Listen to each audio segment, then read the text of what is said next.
ಎಲ್ಲರಿಗೂ ನಮಸ್ಕಾರ. ನನ್ನ ಯೂಟ್ಯೂಬ್ ಚಾನಲ್ಗೆ ಎಲ್ಲರಿಗೂ ಸ್ವಾಗತ. ಇತ್ತೀಚಿನ ದಿನಗಳಲ್ಲಿ ಎಲ್ಲರಿಗೂ ಹೆಣ್ಮಕ್ಳಲ್ಲಿ ಎಸ್ಪೆಷಲಿ ಹೆಣ್ಮಕ್ಳಲ್ಲಿ ಥೈರಾಯ್ಡಿಸಮ್ ಕಂಡೀಷನ್ ಎಲ್ಲ ಜಾಸ್ತಿ ಆಗ್ತಾಯಿದೆ. ಹೈಪೋಥೈರಾಯ್ಡಿಸಮ್. ಏನಿದು ಹೈಪೋಥೈರಾಯ್ಡಿಸಮ್ ಅಂದರೆ ಏನು, ಅದರ ಗುಣಲಕ್ಷಣ ಏನಿರುತ್ತೆ, ಅದನ್ನು ಯಾವ ಥರ ಮ್ಯಾನೇಜ್ ಮಾಡೋದು, ಪ್ರೆಗ್ನೆನ್ಸಿಲಿ ಯಾವ ಥರ ಮ್ಯಾನೇಜ್ ಮಾಡೋದು, ಯಾರನ್ನು ಕನ್ಸಲ್ಟ್ ಮಾಡಬೇಕು, ಟ್ಯಾಬ್ಲೆಟನ್ನು ಹೇಗೆ ತೊಗೊಳ್ಳೋದು, ಏನು ಡಯಟ್ ಪ್ಯಾಟರ್ನ್.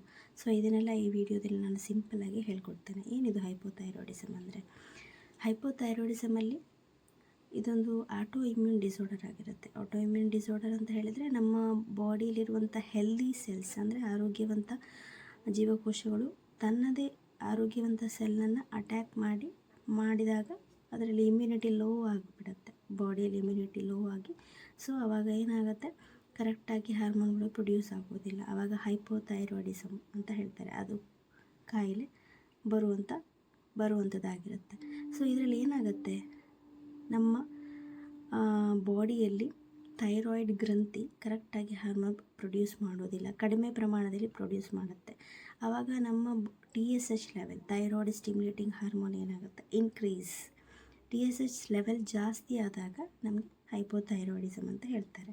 ಅಂದರೆ ನಮಗೆ ಥೈರಾಯ್ಡ್ ಸರಿಯಾಗಿ ಉತ್ಪಾದನೆ ಆಗ್ತಾಯಿಲ್ಲ, ಅದೊಂದು ಕನ್ಫ್ಯೂಷನ್ ಎಲ್ಲರಿಗೂ. TSH ಲೆವೆಲ್ ಜಾಸ್ತಿ ಆಗ್ತಾ ಇದೆ ಅಂತ ಹೇಳಿದ್ರೆ ನಮಗೆ ಹೈಪೋಥೈರಾಯ್ಡಿಸಮ್ ಆಗಿದೆ ಅಂತ ಅರ್ಥ. ಇದೇನಪ್ಪ, ಟೆಸ್ಟ್ ರಿಪೋರ್ಟ್ ಎಲ್ಲ ಜಾಸ್ತಿ ಆಗಿದೆ ಅಂತ ತೋರಿಸ್ತಾ ಉಂಟು, ಇಲ್ಲಿ ನೋಡಿದ್ರೆ ಹೈಪೋಥೈರಾಯ್ಡಿಸಮ್ ಅಂತ ಹೇಳ್ತಾರೆ ಅಂತ ಇರುತ್ತೆ. ಅದು TSH ಲೆವೆಲ್ ಏನಾಗಿರುತ್ತೆ ಇದರಲ್ಲಿ ಜಾಸ್ತಿ ಆಗಿರುತ್ತೆ. ಏನು ಮಾಡಬೇಕು ಹಾಗಾದರೆ ನಮ್ಗೆ ಏನೇನು ಸಿಮ್ಟಮ್ಸ್ ಬರುತ್ತೆ, ಯಾವ್ಯಾವ ಸಿಮ್ಟಮ್ಸನ್ನು ನಾವು ನೆಗ್ಲೆಕ್ಟ್ ಮಾಡಬಾರ್ದು. ಈ ಥೈರಾಯ್ಡ್ ಗ್ರಂಥಿಗಳು ನಮಗೆ ಎನರ್ಜಿಗೋಸ್ಕರ ಅಥವಾ ನಮ್ಮ ಹಾರ್ಟ್ ರೇಟನ್ನು ಮ್ಯಾನೇಜ್ ಮಾಡುತ್ತೆ. ಬಾಡಿ ಮೆಟಬಾಲಿಸಮನ್ನು ಮ್ಯಾನೇಜ್ ಮಾಡುತ್ತೆ. ನಮಗೆ ಬಾಡಿಯಲ್ಲಿ ಥೈರಾಯ್ಡ್ ಹಾರ್ಮೋನ್ಸ್ ಕರೆಕ್ಟಾಗಿ ಪ್ರೊಡ್ಯೂಸ್ ಆಗೋದಿಲ್ಲ ಅಂದರೆ ನಮಗೆ ಬಾಡಿಯಲ್ಲಿ ಮೆಟಬಾಲಿಸಮ್ ಕರೆಕ್ಟಾಗಿ ಆಗೋದಿಲ್ಲ. ಆಟೋಮೆಟಿಕ್ಕಾಗಿ ನಮ್ಮ ವೇಟ್ ಏನಾಗುತ್ತೆ, ನಮ್ಮ ತೂಕ ಜಾಸ್ತಿ ಆಗಲಿಕ್ಕೆ ಸ್ಟಾರ್ಟ್ ಆಗುತ್ತೆ. ಮತ್ತು ಹೇರೆಲ್ಲ ತಲೆ ಕೂದಲು ಉದುರಲಿಕ್ಕೆ ಸ್ಟಾರ್ಟ್ ಆಗುತ್ತೆ, ತುಂಬ ತೆಳ್ಳಗಾಗಲಿಕ್ಕೆ ಸ್ಟಾರ್ಟ್ ಆಗುತ್ತೆ.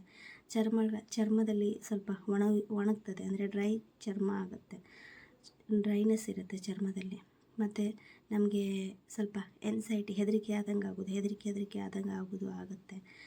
ಮತ್ತು ಮಲಬದ್ಧತೆ ಅಂತ ಹೇಳ್ತಾರೆ, ಅಂದರೆ ಕಾನ್ಸ್ಟಿಪೇಷನ್, ಟಾಯ್ಲೆಟ್ ಎಲ್ಲ ಗಟ್ಟಿ ಆಗೋದು, ಜಾಸ್ತಿ ಅಂದರೆ ನಮಗೆ ತುಂಬ ತ್ರಾಸಾಗುತ್ತೆ, ಬೇಗ ಮೋಷನ್ ಮಾಡಲಿಕ್ಕೆ ಆಗೋದಿಲ್ಲ, ಈ ಥರ ಎಲ್ಲ ಸಮಸ್ಯೆಗಳು ಆಗುತ್ತೆ. ರಾತ್ರಿ ಸರಿಯಾಗಿ ನಿದ್ರೆ ಬರೋದಿಲ್ಲ.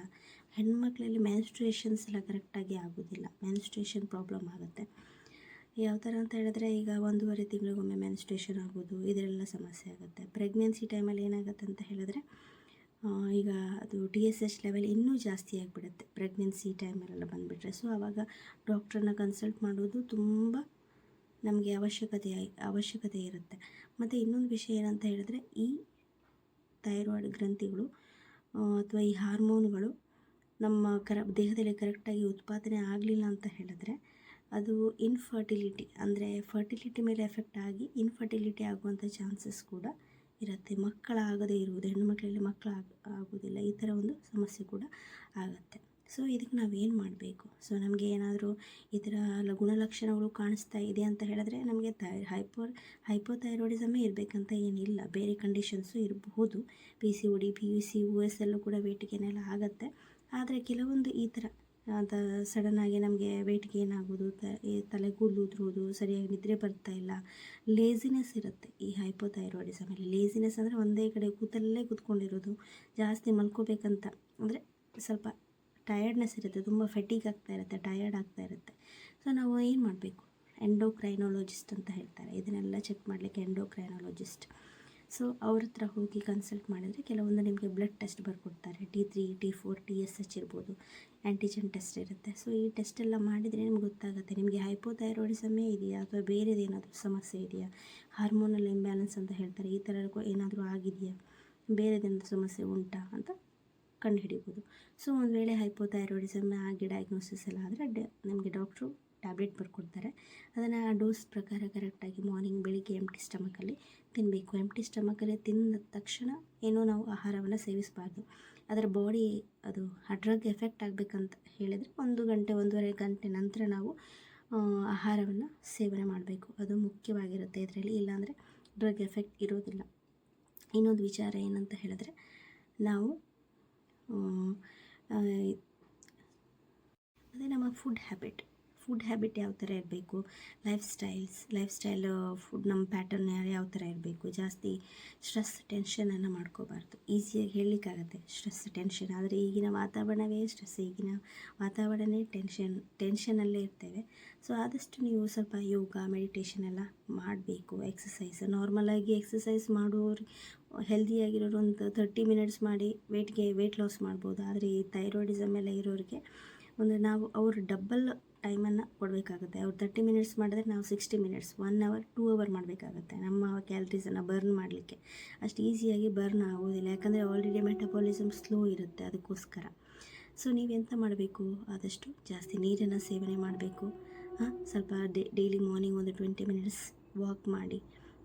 ಮತ್ತು ಆಹಾರದಲ್ಲಿ ನೀವೇನು ಮಾಡಬೇಕು ಅಂತ ಹೇಳಿದ್ರೆ, ಒಳ್ಳೆ ನಾರಿನಾಂಶ ಇರುವಂಥ ಆಹಾರವನ್ನು ತಿನ್ನಬೇಕು. ಯಾಕಂದರೆ ನಿಮ್ಮದು ಮಲಬದ್ಧತೆ ಅಂತ ಹೇಳಿದ್ನಲ್ಲ, ಟಾಯ್ಲೆಟ್ ಎಲ್ಲ ಗಟ್ಟಿಯಾಗೋದು ಅದೆಲ್ಲ ಕಡಿಮೆ ಆಗುತ್ತೆ. ನಾರಿನಾಂಶ ಇರುವ ಆಹಾರ ಯಾವುದಂದರೆ, ಒಂದು ಆರೆಂಜ್ ಆಗಿರ್ಬೋದು, ಅಥವಾ ಹಸಿರು ಪದಾರ್ಥಗಳು, ಹಸಿರು ಸೊಪ್ಪುಗಳಾಗಿರ್ಬೋದು, ಆರೆಂಜ್ ಆಗಿರ್ಬೋದು, ಬನಾನಾ, ಇದರಲ್ಲೆಲ್ಲ ತುಂಬ ಮಾವಿನ ಹಣ್ಣು ಆಗಿರ್ಬೋದು, ಇದರಲ್ಲೆಲ್ಲ ನಾರಿನಾಂಶ, ಎಲ್ಲೋ ಫ್ರೂಟ್ಸ್, ಹಳದಿಯ ಹಣ್ಣುಗಳು ಅಂತ ಹೇಳ್ತಾರೆ, ಇದರಲ್ಲೆಲ್ಲ ನಾರಿನಾಂಶಗಳು ಜಾಸ್ತಿ ಇರುತ್ತೆ. ಇದನ್ನೆಲ್ಲ ತಿಂದರೆ ತುಂಬ ನಿಮಗೆ ಒಳ್ಳೆಯದಾಗತ್ತೆ. ಮಲಬದ್ಧತೆ ಕೂಡ ಕಡಿಮೆ ಆಗುತ್ತೆ. ನೀರನ್ನು ಜಾಸ್ತಿ ಸೇವನೆ ಮಾಡಿ. ಸೊ ರಾತ್ರಿ ನಿದ್ರೆ ಮಾಡೋಕ್ಕಿಂತ ಮುಂಚೆ ಚಹಾ ಆಗಲಿ ಕಾಫಿ ಆಗಲಿ ಇದನ್ನು ಕುಡಿಬಾರ್ದು. ಸೊ ಆವಾಗ ಸರಿ ನಿದ್ರೆ ಬರೋದಿಲ್ಲ. ಸೊ ನಿಮಗೆ ನಿದ್ರೆ ಚೆನ್ನಾಗಿ ಬರಬೇಕು ಅಂತ ಹೇಳಿದ್ರೆ ಸ್ವಲ್ಪ ಬಿಸಿನೀರು ಸ್ನಾನ ಮಾಡಿಕೊಂಡು ಮಲ್ಕೊಳ್ಳಿಕ್ಕೆ ಪ್ರಯತ್ನ ಮಾಡಿ. ಮತ್ತು ಎಕ್ಸಸೈಸ್ ಮಾಡಿದರೆ ಏನಾಗುತ್ತೆ ಅಂದರೆ, ಬಾಡಿ ಸ್ವಲ್ಪ ಟಯರ್ಡಾಗಿ ರಾತ್ರಿ ಚೆನ್ನಾಗಿ ನಿದ್ರೆ ಬರುತ್ತೆ. ಒಬ್ಬೊಬ್ಬರಿಗೆ ಏನಾಗುತ್ತೆ, ಸರಿಯಾಗಿ ನಿದ್ರೆ ಬರೋದಿಲ್ಲ, ರಾತ್ರಿ ಎಲ್ಲ ಎಚ್ಚರನೇ ಇರ್ತಾರೆ.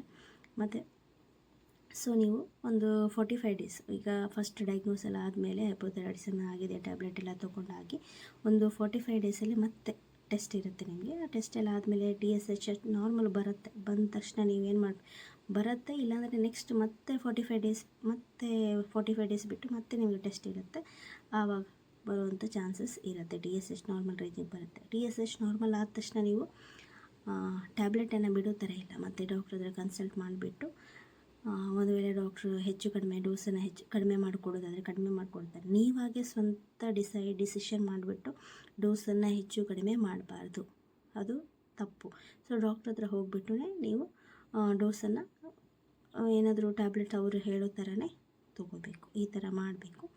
ಸೊ ಮತ್ತೇನು ಮಾಡಬೇಕು ಅಂತ ಹೇಳಿದ್ರೆ, ವೆರಿ ಇಂಪಾರ್ಟೆಂಟ್, ಪ್ರೆಗ್ನೆನ್ಸಿ ಟೈಮಲ್ಲಿ ನಮಗೆ ಈ TSH ಲೆವೆಲ್, ಇನ್ನು ನಾವು ಟ್ಯಾಬ್ಲೆಟ್ ತೊಗೊಂಡು ನಮ್ಮದು TSH ಲೆವೆಲ್ ಎಲ್ಲ ನಾರ್ಮಲ್ ಇರುತ್ತೆ. ಬಟ್ ಪ್ರೆಗ್ನೆನ್ಸಿ ಫಸ್ಟ್ ಟ್ರೈಮಿಸ್ಟ್ರಲ್ಲಿ ಅದು ಜಾಸ್ತಿ ಆಗುವಂಥ ಚಾನ್ಸಸ್ ಇರುತ್ತೆ. ಸೊ ನಾವೇನು ಮಾಡಬೇಕು ಅಂತ ಹೇಳಿದರೆ, ಸೊ ಈ TSH ಲೆವೆಲೆಲ್ಲ ನಾವು ಈ ಥೈರಾಯ್ಡ್ ಟೆಸ್ಟನ್ನು ಕರೆಕ್ಟಾಗಿ 45 ಡೇಸ್ಗೊಮ್ಮೆ ನಾವು 1.5 ತಿಂಗಳಿಗೊಮ್ಮೆ ಮಾಡ್ತಾ ಇರಬೇಕಾಗತ್ತೆ.